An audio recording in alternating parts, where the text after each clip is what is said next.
Hello everyone. तो last lecture में हम लोगों ने free body diagram of A kinematic chain के बारे में बात की और इसके अलावा हम लोगों ने देखा कि अगर 4 बार काइनेमेटिक चेन है तो उसके इक्विलिब्रियम को मतलब अगर वो लिंक इक्विलिब्रियम में है तो उस प्रॉब्लम को किस तरीके से हम शॉर्ट आउट करते हैं, किस तरीके से उसको सॉल्व करते हैं। ठीक है, चलिए आज हम क्या करेंगे, स्टैटिक इक्विलिब्रियम के कुछ न्यूमेरिकल्स करेंगे। Okay, numericals of different types of problem. तो अभी हम बात करेंगे क्योंकि ये जो प्रॉब्लम है ये 4 बार काइनेमेटिक चेन की है, लेकिन 4 बार नहीं है, स्लाइडर क्रैंक मैकेनिज्म है। स्लाइडर क्रैंक मैकेनिज्म का सॉल्यूशन हम देख लेते हैं। 4 बार काइनेमेटिक चेन के बारे में मैंने डिस्कस करा दिया है आप लोगों को किस तरीके से सॉल्व करते हैं। तो आप अगर स्लाइडर क्रैंक मैकेनिज्म के या स्लाइडर क्रैंक मैकेनिज्म को सॉल्व कर सकते हैं तो काइनेमेटिक चेन के लिए मैंने स्टेप बता दिया किस तरीके से सॉल्व कर सकते हैं। तो हम एक न्यूमेरिकल डिस्कस करेंगे स्लाइडर क्रैंक मैकेनिज्म का। ठीक है, कि किस तरीके से कितना कितना फोर्स या कितना कितना टॉर्क रिक्वायरमेंट है, किस तरीके से इस टाइप की प्रॉब्लम को सॉल्व करते हैं। ओके, चलिए ठीक है। तो पहले क्वेश्चन देख लेते हैं कि क्वेश्चन क्या बोल रहा है। इस slider crank mechanism with the dimensions, ये डायमेंशंस दी हुई हैं जिसमें OA 100 mm दिया है, AB 450 mm दिया है, is acted upon by a force of 2 kilonewton.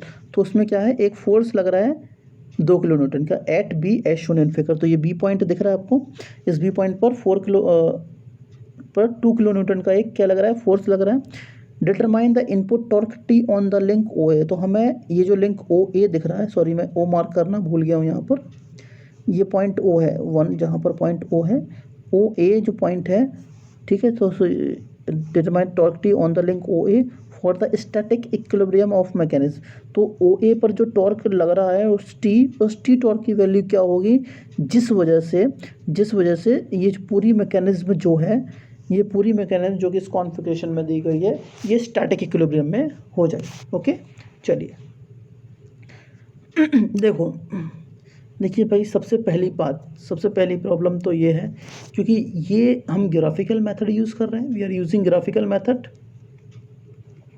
और इस मेथड की सबसे बड़ी खासियत, ये सबसे बड़ी समस्या बोलो या जो भी आप लोगों को लगे, वो ये है कि इसमें आपको जो क्वेश्चंस में डायमेंशंस दी गई हैं, जो क्वेश्चंस में आपको कॉन्फ़िगरेशन दिया गया है, सेम टू सेम कॉन्फ़िगरेशन आपको ड्रॉ करना है।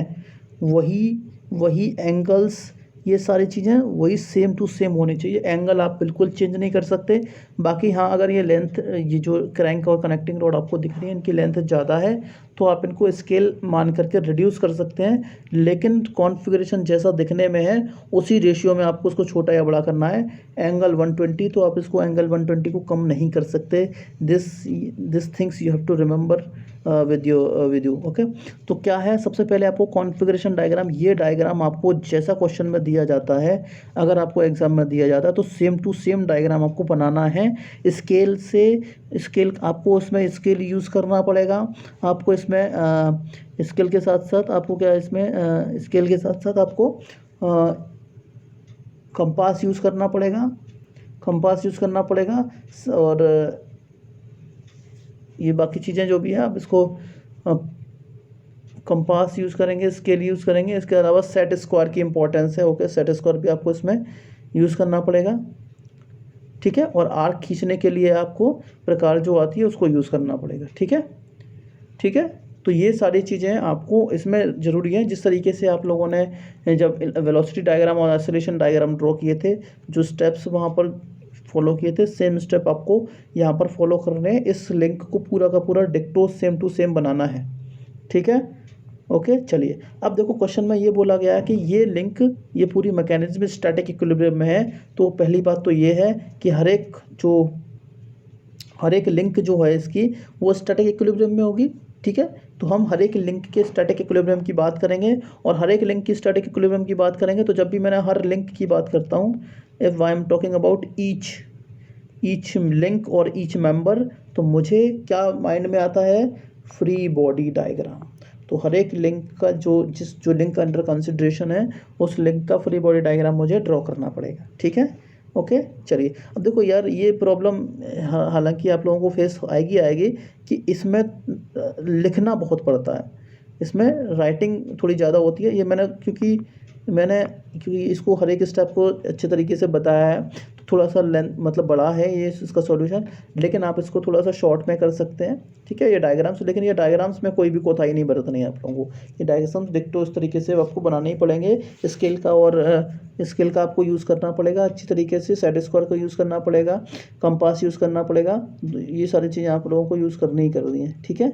चलिए अब देखो स्टेप्स फॉलो कर लेते हैं। तो देखो जब भी आप, मैंने एक्चुअल में हालांकि इसको ड्रॉ करने के लिए ये लिंक देखो OA 100 mm दिया है और AB की वैल्यू जो दी है वो 450, ये 450 सबसे बड़ी लेंथ है। तो मैंने क्या किया है 450 है, ठीक है। तो मैंने क्या किया है इसको बनाने के लिए 1/10 का स्केल मान लिया है, 1/10 भी मान सकते हैं आप या जो भी है। तो मैंने ये बोल दिया है कि अगर आपको 450 mm ड्रॉ किया है, 450 mm ड्रॉ करना है आपको, तो मैंने क्या किया है स्केल में, जब मैंने ये डायग्राम ड्रॉ किया है, एक मिनट वेट करिए ज़रा, सॉरी फॉर द इनकन्वीनियंस, ठीक है। चलो ठीक है। तो मैंने क्या बताया, मैंने क्या किया, जब मैंने ये डायग्राम ड्रॉ करने की कोशिश की, ये डायग्राम जब मैंने ड्रॉ किया तो मैंने एक स्केल मान लिया, वो स्केल माना कि 2 mm जो पेपर पे मैं ड्रॉ करूँगा 2 mm वो 10 mm के बराबर होगा, ठीक है। मतलब इसका जो RF है, रिप्रेजेंटेटिव फ्रैक्शन जो है, फ्रैक्शन जो है वो 1/5 हो जाएगा, ठीक है। तो क्या किया, अगर मैंने क्या किया 10 mm ड्रॉ किया है तो मैंने 2 mm ड्रॉ किया है, तो 450 mm ड्रॉ करने के लिए कितने mm लंबी लाइन खींचनी पड़ेगी, 9 mm की, ठीक है। तो मैंने क्या किया 9 mm की लंबी लाइन खींच ली। अब ये एक्चुअल में ये डायग्राम ड्रॉ करने के लिए सबसे पहले आपको क्या करना पड़ेगा, आप एक हॉरिजॉन्टल लाइन ड्रॉ करेंगे इस तरीके से, ये पॉइंट A मार्क करेंगे। इसके बाद क्या करोगे, आपको पता है कि ये जो क्रैंक दिख रही है आपको, ये जो क्रैंक है यहाँ पर पॉइंट O है, OA क्रैंक जो है उसकी लेंथ आपको दी गई है 100 mm। तो ये कितने mm की लंबी लाइन हो जाएगी 100 mm के लिए। आपको पता है कि जब 10 mm है तो वो 2 mm से रिप्रेजेंट हो रहा है, ठीक है। OA, हाँ 10 mm तो 2 mm से रिप्रेजेंट हो रहा है। इसी तरीके से आप क्या कर सकते हो, इसके स्केल पर्टिकुलर स्केल से ये कितने mm का हो जाएगा, 100 mm को 2.5 mm हो जाएगा, कितना हो जाएगा, हाँ 2.5 mm हो जाएगा, ये 2.5 mm हो गया कि नहीं, एक मिनट लेट मी चेक। ये जो 100 mm है, 100 mm मैंने बोला कि 10 mm को 2 mm से रिप्रेजेंट किया है, तो 100 mm को 20 mm से हो जाएगा, बिल्कुल सही 20 mm से हो जाएगा। इसका रिप्रेजेंटेशन ये 1/5 हो जाएगा, 5 है, हाँ 5, ठीक है। ये तो ये आपका 20 mm, तो ये 20 mm लंबी लाइन खींचनी है। तो याद रखना ये 20 mm लंबी लाइन खींचने से पहले आपको अपना प्रोटेक्टर जो है, आपको अपना जो प्रोटेक्टर है यहाँ से हॉरिजॉन्टल लाइन से 120 पे सेट करेंगे, यहाँ पर एक पॉइंट मार्क करेंगे और उसको यहाँ से लेकर के ये 20 mm लंबी एक लाइन ड्रॉ कर देंगे। फिर क्या करेंगे, आपको क्या करना है, अपना जो कंपास होता है उस कंपास का एक पॉइंट जो शार्प पॉइंट होता है वो यहाँ पुट करेंगे, और क्या करेंगे, उसमें जो कंपास है उस कंपास में कितने डिस्टेंस फिल करेंगे, इसके हिसाब से कितने 450 है ना, 450 से कितना हो जाएगा डिस्टेंस, 450/5 90 mm लंबी लाइन ड्रॉ करेंगे। 90 mm लंबी मतलब 90 mm, सॉरी नॉट 9, हाँ 90 mm फिल करेंगे और एक आर्क इस तरीके से कट कर देंगे इस पर। तो ये आर्क इस लाइन को इन दोनों के साथ कनेक्ट कर देंगे और जो हॉरिजॉन्टल लाइन ड्रॉ करेंगे, तो मतलब इस तरीके से आप इसको बना सकते हैं, ठीक है। ये स्केच कर देंगे आप सबसे पहले। चलिए जैसे ही आप लोगों ने ये चीज़ें स्केच की, तो अब आपको इसका फ्री बॉडी डायग्राम ड्रॉ करना है। फ्री बॉडी डायग्राम कैसे ड्रॉ करेंगे, देखो पहले इस वाले फोर्स को ये एक बात और याद रखनी है आप लोगों को कि ये जो डायग्राम ड्रॉ किए गए हैं ना, ये डायग्राम इस लिंक में देखा गया कि कहाँ पैरेलल ड्रॉ करना है, कहाँ परपेंडिकुलर ड्रॉ करना है। ये सारी चीज़ें, इन सब चीज़ों का भी ध्यान रखा गया है, ठीक है। इन सब चीज़ों का भी ध्यान रखा गया है। जैसे अगर आपको ये अगर लिंक 3 का फ्री बॉडी डायग्राम ड्रॉ किया गया तो लिंक 3 इसके पैरेलल ड्रॉ किए मैंने यहाँ पर, और अगर लिंक 2 है तो लिंक 4 है तो उसको भी यहाँ लिंक 4 आपका स्लाइडर है। ये पिस्टन दिख रहा है आपको, पिस्टन या स्लाइडर कुछ भी हो सकता है। तो इस पर 2 किलोन्यूटन का फोर्स लगा दिया यहाँ पे। तो ये इसको सेपरेट सेम टू सेम मैंने ड्रॉ किया गया, ठीक है। और ये जो लिंक 2 है, ये जो लिंक दिख रही है, इसको भी सेम टू सेम उसी डायरेक्शन में ड्रॉ किया है, बिल्कुल ओके। हाँ, तो ये सब चीज़ें, इन सब चीज़ों को आपको ध्यान रखना है बिल्कुल भी मतलब इसमें थोड़ा सा भी अगर आप प्रॉब्लम करेंगे तो ये सॉल्व नहीं हो पाएगा आप लोगों से क्वेश्चन। ठीक है, चलिए यहाँ तक चलते हैं। तो इनका पहले फ्री बॉडी डायग्राम देख लेते हैं कि क्या क्या फोर्सेस लगेंगे। तो सबसे पहले क्या करेंगे, आप स्लाइडर बना लेंगे इस तरीके से एकदम से एक्जैक्ट डायरेक्शन में। तो अब देखो इस पर क्या क्या फोर्सेस लग रहे हैं, जो फोर्सेस की डायरेक्शन आपको पता है वो ड्रॉ कर देंगे। तो सबसे पहले 2 किलो न्यूटन का फोर्स आपको दिया गया, तो 2 किलो न्यूटन आप ड्रॉ करेंगे। ठीक है, अब क्या होगा, ये जो लिंक 3 है, ये लिंक 3 इस लिंक 4 पर एक फोर्स लगाएगी कि नहीं लगाएगी, जैसे हम लोग अभी इस लास्ट लेक्चर में पढ़ चुके हैं। तो वो कहीं भी हो सकता है, अभी हम देख लेते हैं कि कहाँ होगा, कहीं हो सकता है। चलिए, इसके अलावा फिर हमने देखा कि जो लिंक 1 है, लिंक 4 पर एक फोर्स लगाएगी, ये भी नहीं पता है। तो लिंक 1 लिंक 4 पर एक फोर्स लगाएगी, force exerted by link 1 on link 4, ये हो जाएगा। लिंक 3 पर ये 2 फोर्स मेंबर हो जाएगा, क्योंकि ये लिंक 2 लिंक 3 की फ्री बॉडी डायग्राम अगर हम बात करेंगे तो लिंक 4 इसका फ्री बॉडी डायग्राम कैसा हो जाएगा, इस तरीके से हो जाएगा, है ना। अभी ये एरो, मैंने एरो हेड बिल्कुल भी मार्क नहीं किया हुआ है। अगर इनिशियली हम बात करेंगे तो इनिशियली हम इसको इस तरीके से ड्रॉ कर सकते हैं। देखो, अगर जिसके बारे में डायरेक्शन में पता है तो हम सिंपली स्ट्रेट लाइन ड्रॉ कर देते हैं। जिसकी डायरेक्शन के बारे में हमें ड्रॉ पता नहीं होता तो एक इस तरीके से थोड़ा सा सर्पेंटाइन शेप का एक एरो बना देते हैं। ठीक है, क्योंकि हमें इसकी डायरेक्शन नहीं पता है इस तरीके से। तो इनिशियली हम क्या करेंगे, इसको बस सिंपली इसका एरो हेड मार्क नहीं करेंगे, लेकिन हाँ ये पता है क्योंकि ये लिंक 4 इस पर एक फोर्स लगाएगी, लिंक 2 इस लिंक 3 पर एक फोर्स लगाएगी, जिसकी वैल्यू F23 और F43 हो जाएगी। F43 force exerted by link 4 on link 3 और F23 force exerted by link 2 on link 3, ये सब चीज़ें मार्क करती हैं। अब क्योंकि ये 2 फोर्स मेंबर है तो आपको एक चीज़ें पता है, क्या क्या कंडीशन बताती है मैंने, अगर 2 फोर्स मेंबर है तो फोर्स का मैग्नीट्यूड बराबर होना चाहिए, मतलब F23 F43 के बराबर होना चाहिए, ये कंडीशन पहली थी, बिल्कुल सही है। और दूसरी मैंने बताई थी, दूसरी क्या बताई थी कि फोर्सेस एक दूसरे के, फोर्स की जो लाइन ऑफ एक्शन होनी चाहिए वो एक दूसरे मतलब सेम लाइन ऑफ एक्शन होनी चाहिए। लाइन ऑफ एक्शन कैसी होनी चाहिए, सेम होनी चाहिए, ये दूसरी कंडीशन थी। और फोर्सेस अपोजिट होने चाहिए, फोर्सेस अपोजिट होने चाहिए। तो देखो भाई, अभी ये हम इस वाले केस में कुछ आइडिया नहीं दे सकते, अपोजिट तो होंगे लेकिन ये नहीं पता है कि कौन सा फोर्स इधर लग रहा है, ये बाहर लग रहा है, किधर लगेगा, ये कोई आइडिया हमारे पास अभी अवेलेबल नहीं है। तो लाइन ऑफ एक्शन पता है कि सेम होनी चाहिए। इससे तो ये एक बात डिसाइड हो गई कि इन दोनों फोर्सेस की जो लाइन ऑफ एक्शन है वो ए बी के ही बराबर होने चाहिए। तो वो फोर्सेस जो हैं, इन फोर्सेस जो फोर्सेस कौन से वाले, F23 फोर्स और F43 की line of action A B रहेगी। ए बी रहेगी क्या, नहीं, बिल्कुल सही है कि ए बी रहेगी। अब अगर F43 जो फोर्स है, F3 फोर्स है, इसकी line of action A B है, तो F34 की लाइन ऑफ एक्शन भी यही रहने वाली है, बिल्कुल रहने वाली है। तो अब अगर हम इस लिंक की बात करेंगे, इस लिंक की बात करेंगे लिंक 4 की, तो लिंक 4 पे क्या फोर्स हो जाएगा, जो F3 फोर्स है ना, F34 ये जो फोर्स है उसकी डायरेक्शन कैसी होगी, बिल्कुल ए बी के पैरेलल। तो आप क्या करोगे, ये जो बी आपने स्लाइडर बनाया था, ये वाला, ये जो स्लाइडर बनाया था, इस पर ये वाला फोर्स की डायरेक्शन हॉरिजॉन्टल है, तो 2 किलो न्यूटन तो ये बना देंगे, बिल्कुल सही है। लेकिन जो एक फोर्स है 1 बी, ये बी बीच में पॉइंट जो दिख रहा है, ये बी पॉइंट है। तो क्या करोगे, ए बी के पैरेलल एक लाइन आपको ड्रॉ कर देनी है, ए बी के पैरेलल एक लाइन ड्रॉ कर देनी है, क्योंकि हमें इस फोर्स, कौन सा फोर्स, F3 फोर्स की, जो F34 फोर्स है इसकी डायरेक्शन पता चल चुकी है कब, जब हमने लिंक 3 का फ्री बॉडी डायग्राम ड्रॉ किया है। इसको ड्रॉ किया तो हम लोगों को पता चल चुका है कि F34 जो फोर्स है उसकी लाइन ऑफ, उसकी मतलब डायरेक्शन कहाँ होनी चाहिए।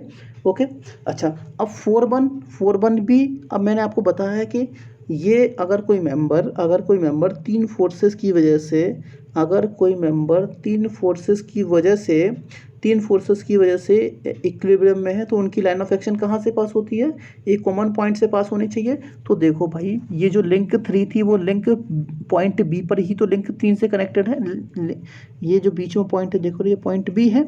तो जो लिंक 3 थी वो लिंक 4 से बी पॉइंट पर कनेक्टेड है। इसका मतलब F34 बी से पास हो रहा है और 1-2 भी बी से पास हो रहा है। इसका मतलब आपको पता चल गया कि जो पॉइंट ऑफ कॉन्करेंसी है वो बी पॉइंट ही है।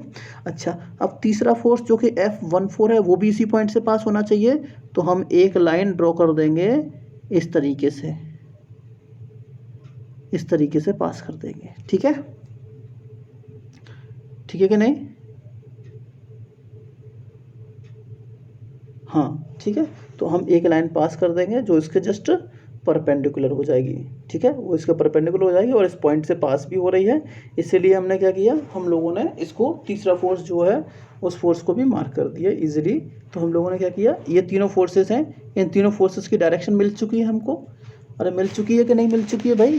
बिल्कुल मिल चुकी है। चलिए, तो हमको क्या मिल चुका है, 3-4 की डायरेक्शन पता चल चुकी है, एफ़ की डायरेक्शन पहले से ही पता है और F14 की डायरेक्शन पता है। तो आप लोग ये तीनों चीज़ें मिल चुकी हैं बिल्कुल इसके बारे में। चलिए, इसका जो वेक्टर है वो बाद में समझेंगे किस तरीके से समझना है। अच्छा, अब आप ये बताइए, अगर हम लिंक 2 की बात करेंगे तो उस पर कितने फोर्सेस लग रहे हैं?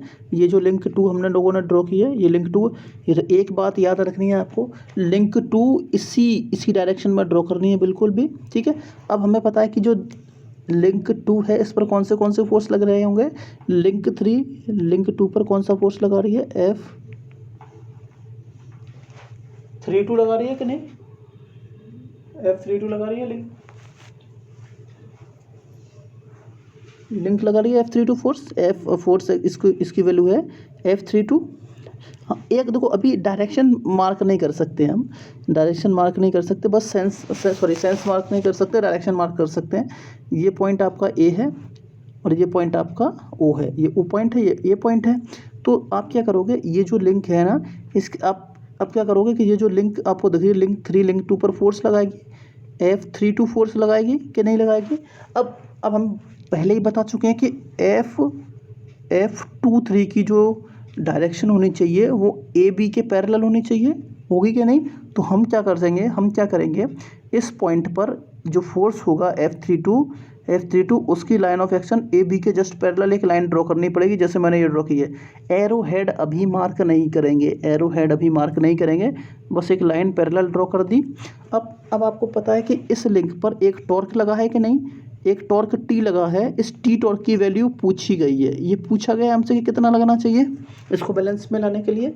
चलिए, अब क्या करना है, मैंने आपको बताया कि अब लिंक 1 इस लिंक 2 पर एक फोर्स लगाएगी कि नहीं लगाएगी? बिल्कुल लगाएगी। तो force exerted by link 2 on link 1, तो एक फोर्स लगेगा F32। अब मैंने आपको बताया था कि एक मेंबर है जिस पर 2 फोर्स लगे होंगे और एक टॉर्क लगा है, तो इक्विलिब्रियम में कब आएंगे? दोनों फोर्सेस एक दूसरे के बराबर होने चाहिए, मतलब F12 की वैल्यू F12 की वैल्यू F32 के बराबर होगी, बिल्कुल होगी। और डायरेक्शन एक दूसरे के अपोजिट होनी चाहिए, लाइन ऑफ एक्शन पैरेलल, तो इसके जस्ट पैरेलल एक लाइन ड्रॉ कर लेंगे। इस लाइन पर F14 होगा कि नहीं होगा? तो मैंने क्या किया, ये लाइन यहाँ पर ड्रॉ कर दी है, ये वाली लाइन यहाँ ड्रॉ कर दी, तो इस पर F14 होगा, इस पर 32 होगा। इसका सेंस नहीं पता है, डायरेक्शन अब हमें पता चल चुकी है। ठीक है, कितने डिस्टेंस है इन दोनों के बीच में, ये आप स्केल से मेज़र करके बता सकते हैं। ये याद रखना, ये डिस्टेंस परपेंडिकुलर वाली लेनी है। कितनी परपेंडिकुलर? कैसे लेंगे? 90 डिग्री मार्क करके लेनी है। ठीक है, अब ये इधर लगेगा या इधर लगेगा वो हमें कोई आइडिया नहीं है, वो आइडिया बाद में पता चलेगा। ओके, चलिए अब हम कहाँ मूव करेंगे? वहीं जहाँ एक फोर्स के बारे में सारी जानकारी हमारे पास अवेलेबल है। तो किस लिंक से स्टार्ट करेंगे? लिंक नंबर 4 से। ठीक है, अब लिंक नंबर 4 पर देखो, जो फोर्सेस के बारे में देखो, ये जो प्रोसीजर है ना, ये देखो इतना बड़ा प्रोसीजर जो दिख रहा है ना आपको, ये सब कुछ ये वही है जो मैं बोल रहा हूँ, वही मैंने लिखा हुआ है। ठीक है, अब मैं बोल रहा हूँ तो आपको अच्छे से समझ में आ जाएगा, इसलिए पढ़ने की ज़रूरत नहीं है। बाई चांस अगर आपको कहीं प्रॉब्लम होती है तो आप अच्छे से देख सकते हैं। ठीक है, चलिए अब क्या करना है अपन को, मैं बता देता हूँ।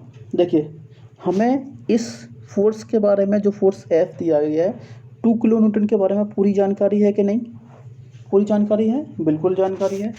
तो मैंने क्या बताया आपको, देखो हमें क्या करना पड़ेगा, एक फोर्स ट्रायंगल ड्रॉ करना पड़ेगा, फोर्स वेक्टर ड्रॉ करने पड़ेंगे, फोर्स वेक्टर क्लोज्ड पॉलीगन बनेगा। अगर ये लिंक इक्विलिब्रियम में है तो ये क्लोज्ड ट्रायंगल बनाएंगे, क्लोज्ड फोर्स ट्रायंगल बनाएंगे कि नहीं बनाएंगे?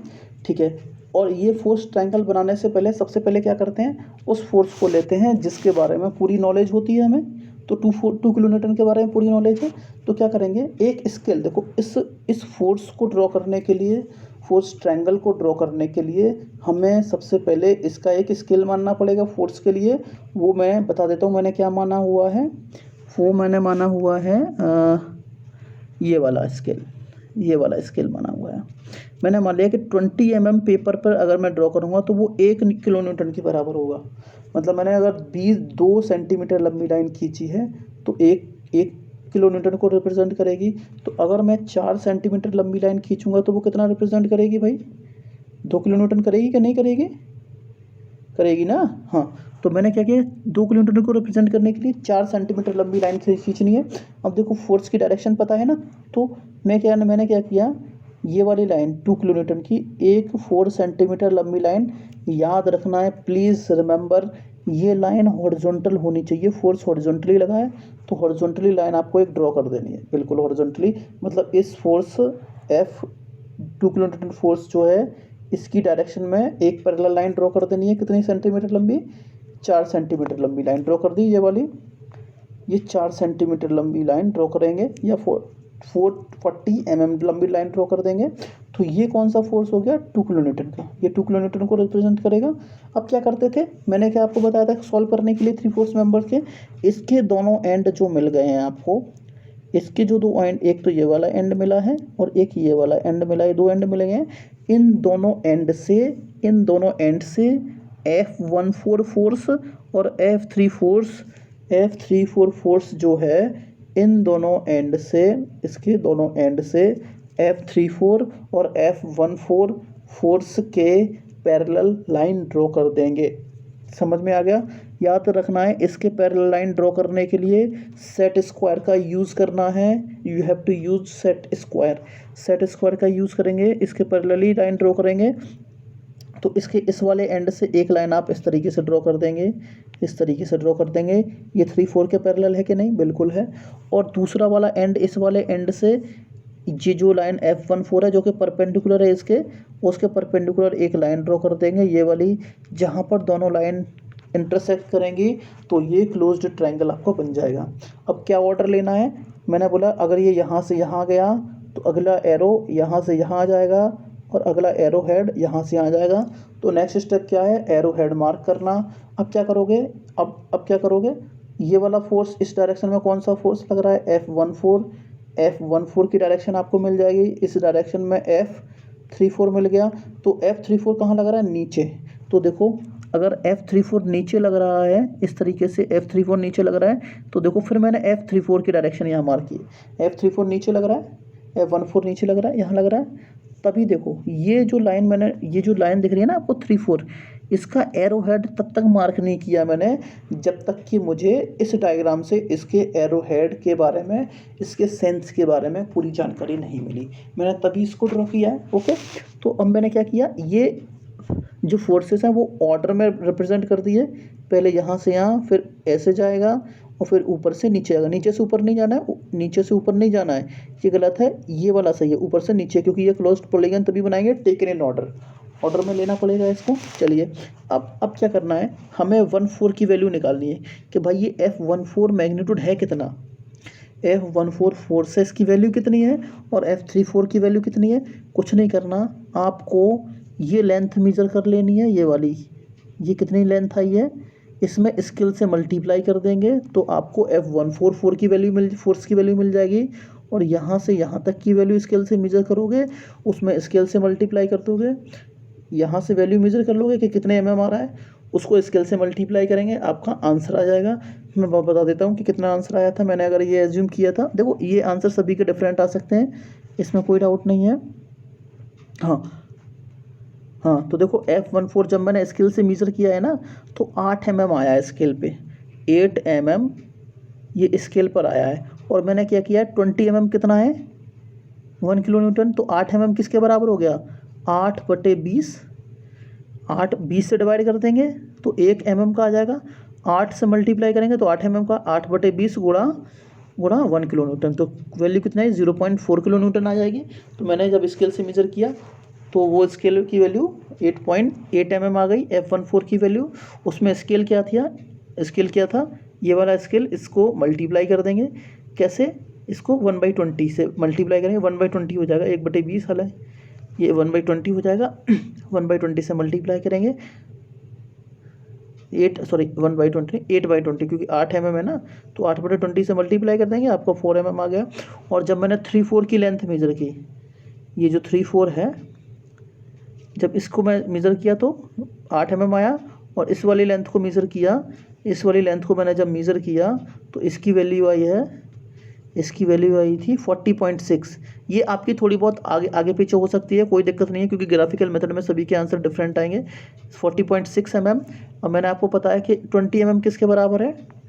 जब 20 mm 1 किलो न्यूटन के बराबर है, तो आप मुझे बताइए 1 mm किसके बराबर हो जाएगा? 20 से भाग दे देंगे, 1/20 किलो न्यूटन के बराबर। हमें कितने का निकालना है? 40.6 mm का। तो 40.6 mm का इधर मल्टीप्लाई करेंगे, तो 40.6 mm का इधर मल्टीप्लाई करना पड़ेगा। 40.6/6 इंटू 1/20, ये आंसर आ जाएगा। तो मैंने जब इसमें मल्टीप्लाई किया तो मेरा आंसर आया 2.03 किलो न्यूटन। ठीक है, तो हमें क्या पता चल चुका है कि हमें पता चल चुका है इन सारे फोर्सेस की वैल्यू। तो हमें पता चल गया कि F34 की वैल्यू कितनी है भाई? 2.03 किलो न्यूटन, 2.03 किलो न्यूटन है। अब आप देखो, क्या अब F14 भी निकल गया, F34 भी निकल गया 20.03। तो अगर 34 20.03 तो 43 भी 20.03, नेगेटिव में आ जाएगा ना बस। तो और ये अगर 20.03, ये भी 20.03 होगा। बैलेंसिंग के लिए ये भी 20.03, ये भी 20.03 हो जाएगा कि नहीं? सारे फोर्सेस मिल गए कि नहीं? F14 भी मिल गया। अब कुछ नहीं करना है, आपका सॉल्यूशन हो गया। ये लाइन पैरेलल ड्रॉ करनी है भाई साहब, ये H अच्छे से मेजर करना है, 90 डिग्री पे मेजर करना है। ठीक है, तो मैंने बोला 2.03 किलो न्यूटन, इन सारे फोर्सेस की वैल्यू आ गई। अब साइन कैसे मार्क करना है? मैं क्या करूँगा, ये F34 नीचे आ रहा है तो मैं देख लूँगा वो जो राइट में आ रहे हैं उसको पॉजिटिव, जो लेफ्ट में जा रहे हैं उनको नेगेटिव ले लेता हूँ। ठीक है, चलिए भाई, तो हमें डायरेक्शन मिली है F34 की, तो मार्क करते हैं। F34 किसके बराबर है? F34 43 है। देखो, अगर F34 राइट में लगेगा तो 343 लेफ्ट में लगेगा, तो माइनस के F43 बराबर F43 इधर लग रहा है, तो इसको बैलेंस करने के लिए 23 इधर लगेगा भाई। 23 की डायरेक्शन इधर होनी चाहिए ना, तभी तो अपोजिट हो जाएंगे ये नेचर में। तो 23 की वैल्यू कितनी होनी चाहिए? राइट में लग रहा है तो ये F23 के बराबर हो जाएगा। इट इज इक्वल्स टू, अगर 23 राइट में लग रहा है, ये पॉजिटिव है, तो लेफ्ट में लगेगा F32, इसकी वैल्यू नेगेटिव हो जाएगी। इट इज इक्वल्स टू, अब अगर 232 इधर लग रहा है तो जो फोर्स 1-2 है वो राइट में लगेगा, तो ये पॉजिटिव हो जाएगा। तो F12 की वैल्यू, ये सारे फोर्सेस की वैल्यू बराबर होंगी एक दूसरे के, जो मैंने लास्ट में मार्क किया हुआ है। यहाँ आप देख सकते हैं, ये सारी चीज़ें मैंने मार्क कर दी हुई हैं। ठीक है, माइनस का मतलब बस डायरेक्शन अपोजिट होगी, मैग्नीट्यूड सबका सेम रहेगा। ठीक है, चलिए अब देखो, अब ये जो लिंक 2 आप देख रहे हैं, यहाँ पर लिंक 2 आप देख रहे हैं क्या? इसमें आपको लग रहा है कि जो लिंक 2 है ये इक्विलिब्रियम में है, किस फोर्सेस की वजह से? S32, इनकी डायरेक्शन हमें पता है, अब हम डायरेक्शन मार्क कर सकते हैं। 1-2 की डायरेक्शन पता है, ये भी मार्क कर सकते हैं। तो ये लिंक कब इक्विलिब्रियम, सॉरी, इसमें एक चीज़ मैं मार्क करना भूल गया, प्लीज़ आपको ना यहाँ पर टॉर्क और अप्लाई कर देना है, T अप्लाई कर देना है। T की वैल्यू कितनी होनी चाहिए? तो ये जो लिंक है, इस लिंक पर 2 फोर्सेस लग रहे हैं और एक टॉर्क T आपको मार्क करना है, मैं भूल गया हूँ मार्क करना। एक टॉर्क T है, इस T की वैल्यू पूछी गई है। तो देखो, ये जो लिंक है, इस टॉर्क की वैल्यू कितनी होनी चाहिए? इन दोनों फोर्सेस की वजह से जो कपल जनरेट होगा उसके बराबर T की वैल्यू होनी चाहिए, लेकिन डायरेक्शन कैसी होनी चाहिए? Direction opposite. अब देखते हैं कि जो फोर्सेस हैं उनकी वजह से कपल कितना जनरेट हो रहा है। तो कपल कितना जनरेट हो रहा है? F32 मल्टीप्लाइड बाई H याद रखना, इन दोनों के बीच, दोनों लाइन ऑफ एक्शन के बीच की परपेंडिकुलर डिस्टेंस है, 90 डिग्री मैंने मार्क किया है। इसके बाद ये हाइट मेजर की थी, तो हाइट मेजर करने के बाद मुझे 16 mm स्केल मिला है।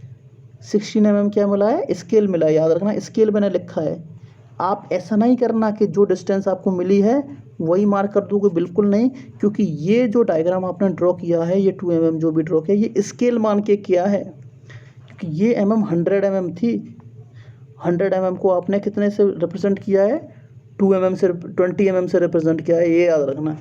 इसका मतलब इसमें जो क्वांटिटी, जो डिस्टेंस आपको मिलेगी वो 16 mm स्केल था, और स्केल कितना था, फैक्टर था RF 5, तो 5 से मल्टीप्लाई करेंगे तो ये 80 mm आ जाएगी।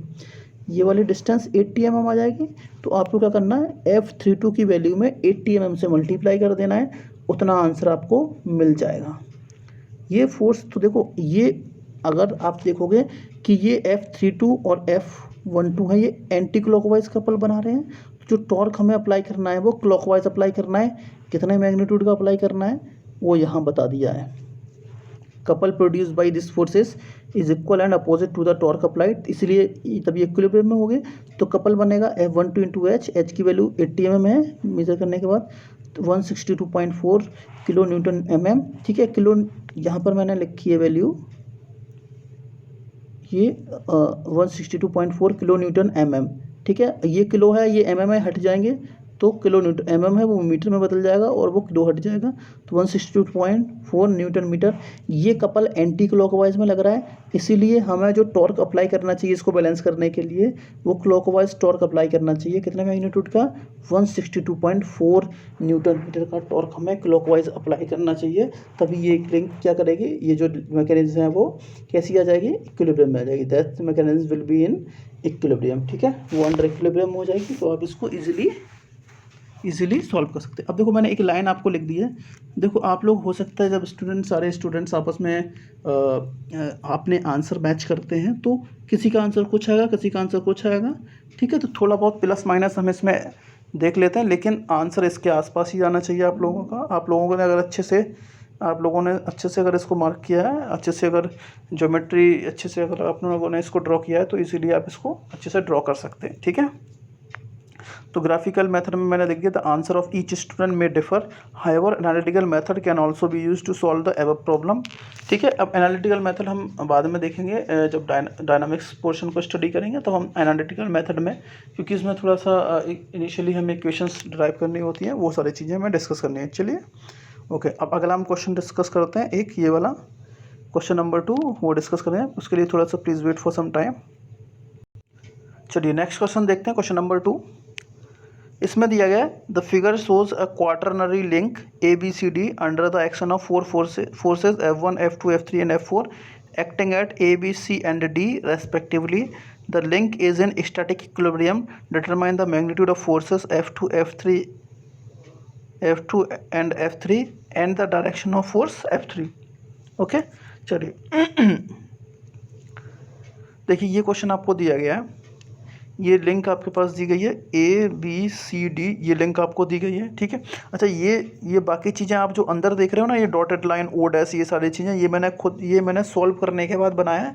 आपको जो क्वेश्चन फिगर दिया जाएगा वो ऐसा ऐसा ऐसा ऐसा ये दिया जाएगा, फोर्स लगे हुए दिखा दिए जाएंगे कि इतने एंगल पे लग रहा है, ये इतने एंगल पे लग रहा है, इस वाले फोर्स के बारे में ये दिया गया है, और जो फोर्स F3 है इसके बारे में कोई जानकारी नहीं है, ये इस तरीके से दिया गया है। इसका ना तो आपको मैग्नीट्यूड पता है ना डायरेक्शन पता है। इसके अलावा आपको ये साइड्स दी गई हैं बस, और कुछ नहीं दिया जाएगा क्वेश्चन में। ठीक है, ये F2 ये एंगल दिया था, ये दिया था, इसके बारे में, इस F3 के बारे में कोई जानकारी नहीं है आपके पास।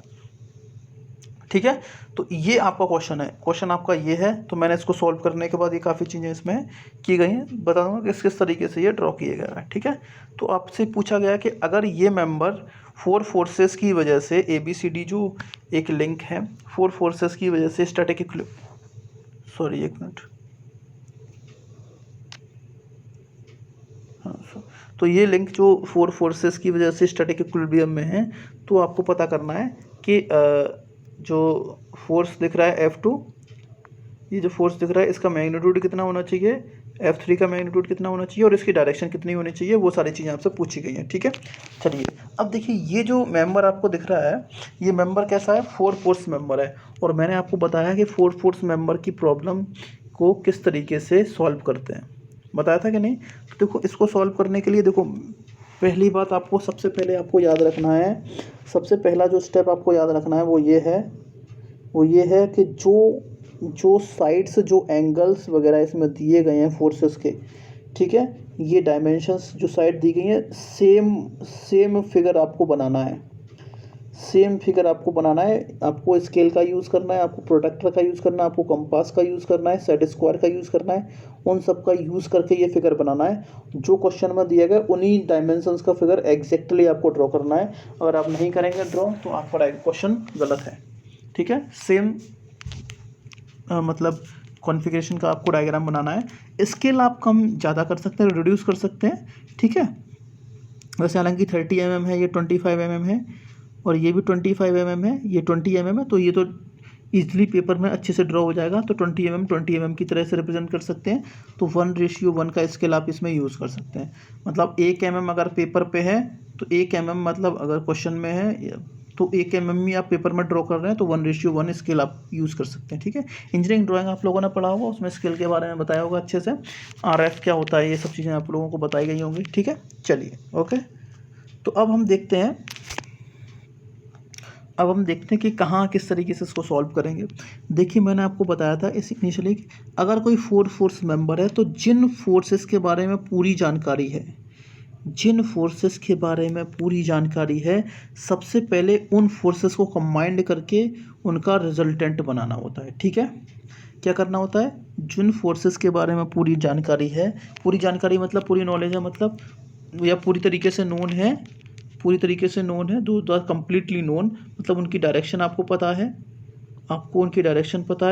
आपको उनका मैग्नीट्यूड, अगर ये चीज़ें आपको पूरी तरीके से पता हैं, ठीक है, उन फोर्सेस के बारे में डायरेक्शन और मैग्नीट्यूड पूरी तरीके से पता है, तो आप क्या करोगे, सबसे पहले उन दोनों फोर्सेस को कंबाइंड करके उनका रिजल्टेंट कैलकुलेट करोगे, ठीक है। तो ग्राफिकल मेथड में क्या करेंगे, देखो मैंने क्या किया, ये 300 न्यूटन है और ये 200 न्यूटन क्लोजली नोन है, तो F1 और F4 पूरी तरीके से नोन है। तो सबसे पहले F1 और F2 फोर्स को मैं क्या करूँगा, F2 और F1 फोर्सेस को क्या करूँगा,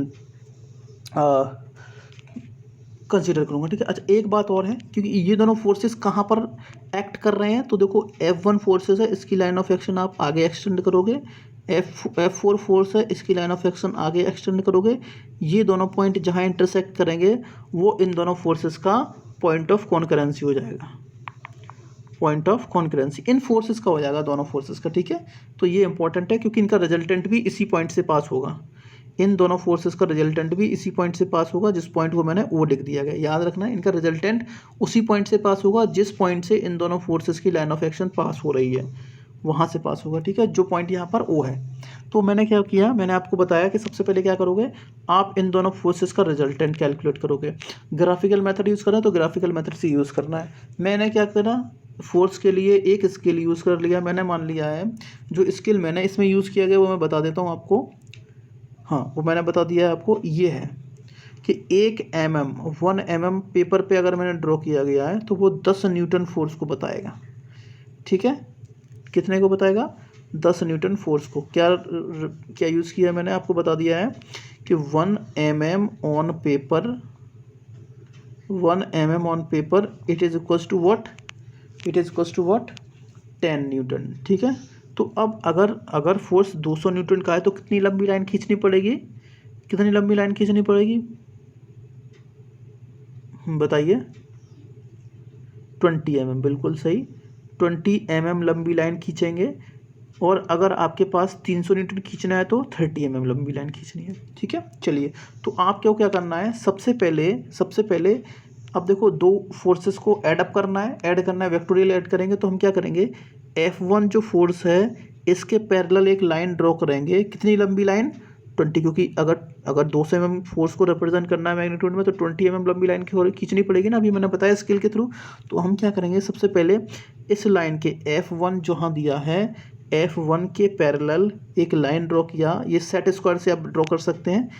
F1 के पैरेलल एक लाइन ड्रॉ की, कितने mm की, जिस डायरेक्शन में ये ड्रॉ किया गया ना उसी डायरेक्शन में ड्रॉ करना है, याद रखना, डायरेक्शन में चेंज नहीं करना, डायरेक्शन वही ड्रॉ करनी है। तो कितने mm लंबी लाइन ड्रॉ करेंगे, 20 mm लंबी लाइन ड्रॉ करेंगे, ठीक है। तो F1 की वैल्यू 200 न्यूटन है, न्यूटन मिल जाएगी आपको। 200 न्यूटन मिल गई। अब क्या करेंगे, इस वाले फोर्स को आप इसमें ऐड करेंगे तो दूसरे वाले पहले वाले फोर्स के हेड को पहले वाले फोर्स का जो हेड है उसको सेकंड वाले फोर्स के टेल से कनेक्ट करेंगे। तो सेकंड वाला फोर्स यहाँ पर F4 है, F4 से कनेक्ट करना है। तो F4 एक वेक्टर जिस डायरेक्शन में ये है ना, इसके जस्ट पैरेलल लाइन ड्रॉ करनी है इस हेड से जाते हुए। और कितनी लंबी लाइन खींचेंगे, 30 mm लंबी लाइन खींच देंगे। ठीक है, 30 mm लंबी लाइन खींचेंगे। और इनका रिजल्टेंट आपको कैसे मिलेगा, इसके इनिशियल पॉइंट से इसके इस पॉइंट तक। अब याद रखना, इसमें क्लोज्ड पॉलीगन नहीं बनाना है महाराज, इसमें रिजल्टेंट कैलकुलेट करेंगे तो स्टार्ट से एंड तक जाएंगे।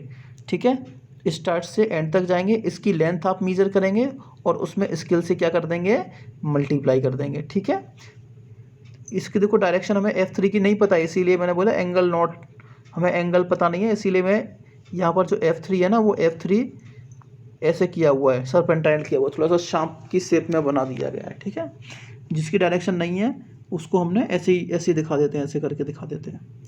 ठीक है, समझ में आ गया। अरे मैंने बोला कि एक वेक्टर A है और दूसरा वेक्टर B है, इनको ऐड कैसे करते हैं, इनका रिजल्टेंट अगर वेक्टर आ रहा है तो कैसे ऐड करते हैं, पहले वेक्टर A ड्रॉ कर लिया, फिर इसके बाद दूसरा वेक्टर B ड्रॉ कर लिया उसी डायरेक्शन में, इसके स्टार्ट से इसके एंड को कनेक्ट कर देते हैं। ये रिजल्टेंट होता है कि नहीं होता है, यही तो होता है। तो वही तो मैंने किया है, यहाँ पर डायरेक्शन उसके हिसाब से जोड़ दिया। तो आपने क्या किया, यहाँ से यहाँ तक मार्क किया, ये इन दोनों का रिजल्टेंट आ गया कि नहीं, रिजल्टेंट आ गया। तो फिर क्या करोगे, इसकी लेंथ मेजर की। मैंने जब इसको लेंथ मेजर की तो मुझे 27 mm किया, 27 mm मिली। और मैं इसमें जब स्केल से मल्टीप्लाई करूँगा तो कितना आंसर आ जाएगा, स्केल कितना है, 1 mm किसके बराबर है, 1 mm 10 न्यूटन के बराबर है। तो 27 mm कितने के बराबर हो जाएगा, 270। तो आपको जो रिजल्टेंट मिलेगा वो 270 mm मिल जाएगा। कितना, 270 न्यूटन मिल जाएगा। ठीक है, अब इसकी डायरेक्शन कहाँ है, बिल्कुल यही तो इसकी डायरेक्शन है। तो हम क्या करेंगे, इस फोर्स के पैरेलल एक लाइन ड्रॉ कर देंगे जो पॉइंट O से जाएगी। तो इनका रिजल्टेंट कहाँ मिल जाएगा, ये वाला। ये कैसे मिला, ये जो वेक्टर मिला है ये वाला, इस वेक्टर के पैरेलल एक लाइन ड्रॉ करेंगे जो पॉइंट O से पास होती जाएगी। ओके, वो समझ में आ गया। चलिए, तो हमने क्या किया, अब इन फोर्सेस को, किस फोर्स को, अब आप इन फोर्सेस को हटा सकते, ये वाला फोर्स और ये वाला फोर्स ख़त्म हो गया। अब एक ये फोर्स हो गया, एक ये फोर्स मिल गया और ये फोर्स मिल गया F। ठीक है, हम हमें कितने फोर्स रहेंगे, केवल इन 4 फोर्स की प्रॉब्लम को 3 फोर्स की प्रॉब्लम में कन्वर्ट कर दिया। तो ये B पर लग रहा है, ये C पर लग रहा है और ये F फोर्स लग रहा है ऊपर, इनकी लाइन ऑफ एक्शन ऊपर है। अब हम क्या देख रहे हैं कि ये जो है, अब ये जो 4 फोर्स वाली प्रॉब्लम है वो 3 फोर्स में कन्वर्ट हो गई। और अगर कोई मेंबर पे 3 फोर्सेस लगे हैं और वो 3 फोर्सेस की वजह से इक्विलिब्रियम में, तो क्या कंडीशन होती है, पहली कंडीशन होती है कि उनकी लाइन ऑफ एक्शन कैसी होनी चाहिए, line of action common point से पास होनी चाहिए। Line of action single point से पास होगी कि नहीं, सिंगल पॉइंट से पास होनी चाहिए, बिल्कुल होनी चाहिए सिंगल पॉइंट से। तो क्या करेंगे, देखो जिस फोर्स के बारे में पता है, देखो हमें केवल F2 की डायरेक्शन पता है, इसका मैग्नीट्यूड नहीं पता। इस वाले फोर्स का डायरेक्शन मैग्नीट्यूड दोनों पता है तो कुछ नहीं, इसकी डायरेक्शन है तो इसकी लाइन ऑफ एक्शन ऐसे जाएगी, इस वाले फोर्स की बिल्कुल जाएगी। इस F2 की डायरेक्शन पता है, इसकी लाइन ऑफ एक्शन ऐसे जाएगी। अब इन दोनों फोर्सेस का पॉइंट ऑफ कॉन्करेंसी मिल गया, इसको हमने O' नाम दे दिया, O' नाम दे दिया। तो ये पॉइंट ऑफ कॉन्करेंसी हो जाएगा O' पॉइंट ऑफ कॉन्करेंसी हो गया। आपको ये मिल गया, इसकी लाइन ऑफ एक्शन से ये मिल गया। अब ये 3 फोर्सेस की वजह से बॉडी इक्विलिब्रियम में है, तो इसकी लाइन ऑफ एक्शन यहाँ पर, इसकी लाइन ऑफ ये O' पॉइंट पर कट किया है। तो अब अगर तीसरा फोर्स F3 है और उस F3 की वजह से ये बॉडी इक्विलिब्रियम में है, तो कहाँ से पास होनी चाहिए, उसकी लाइन ऑफ एक्शन यहाँ से ही पास होनी चाहिए। तो O को C से मिला देंगे, O को C से मिला देंगे तो उस फोर्स की, F3 फोर्स की लाइन जो डायरेक्शन होगी वो इस लाइन के लॉन्ग होगी। तो हम क्या करेंगे, इसकी लाइन ऑफ एक्शन डिसाइड करती कि नहीं करती, तीसरे फोर्स की डायरेक्शन डिसाइड कर दी हम लोगों ने। अभी सेंस नहीं पता है, सेंस नहीं पता है, डायरेक्शन मिल गई, ऐसे पैरेलल होगी किसके, O' C के पैरेलल डायरेक्शन होगी। ठीक है, चलिए अब देखो मैं आपको बता चुका हूँ कि 3 फोर्स मेंबर वाली प्रॉब्लम को कैसे सॉल्व करते हैं। मैंने क्या बोला, देखो अब हमें, देखो कि ये फोर्स F पहले से ही ड्रॉ है, यहाँ पर ये वाला फोर्स पहले से ही ड्रॉ है। तो क्या करेंगे, इस फोर्स के बारे में नॉलेज है, डायरेक्शन पता है, तो हम क्या करेंगे, इसके एक एंड से ये जो रिजल्टेंट निकला है F, इनका रिजल्टेंट फोर्स F निकला है, इस F के एक एंड पर और दूसरे एंड पर दोनों एंड पे क्या करेंगे, ये जो टू एंड्स हैं उन टू एंड्स पे दो पैरेलल लाइन ड्रॉ करेंगे। दो पैरेलल लाइन किसके पैरेलल ड्रॉ करेंगे, एक तो OC के पैरेलल ड्रॉ करेंगे और एक F2 के पैरेलल ड्रॉ करेंगे, एक F2 फोर्स के पैरेलल ड्रॉ करेंगे और एक F3 फोर्स के पैरेलल या OC के पैरेलल लाइन ड्रॉ करेंगे। तो OC के पैरेलल लाइन ड्रॉ की किसी भी एंड से कर दो, तो ये तो लाइन ऐसे आ गई और दूसरी लाइन ऐसे आ गई कि नहीं आ गई, ठीक है। दोनों लाइन जहाँ पर कट करेंगी वो पॉइंट ऑफ इंटरसेक्शन ये पे मिल जाएगा यहाँ पे। अच्छा, ये O' new point of intersection है, ठीक है, न्यू पॉइंट ऑफ कॉन्करेंसी जिसको बोलते हैं। ये दोनों पॉइंट मिल के ना, पता है कैसे लाइन ड्रॉ की। अब इनके एरो हेड कैसे मार्क करने हैं, अब एरो हेड, क्योंकि अभी तक हमने रिजल्टेंट निकाला तो उसमें ऑर्डर नहीं देखा, उसमें स्टार्ट से एंड में लाया था, सॉरी फॉर द इनकन्वीनियंस। तो अब हम क्या कर रहे हैं, अब हम देखते हैं स्टैटिक इक्विलिब्रियम की प्रॉब्लम। तो अब हम क्या करेंगे, इस वाले केस में फोर्सेस को ऑर्डर में लेना है कि तीन फोर्सेस की वजह से बॉडी इक्विलिब्रियम में है। तो अब इन फोर्सेस को ऑर्डर में लेंगे।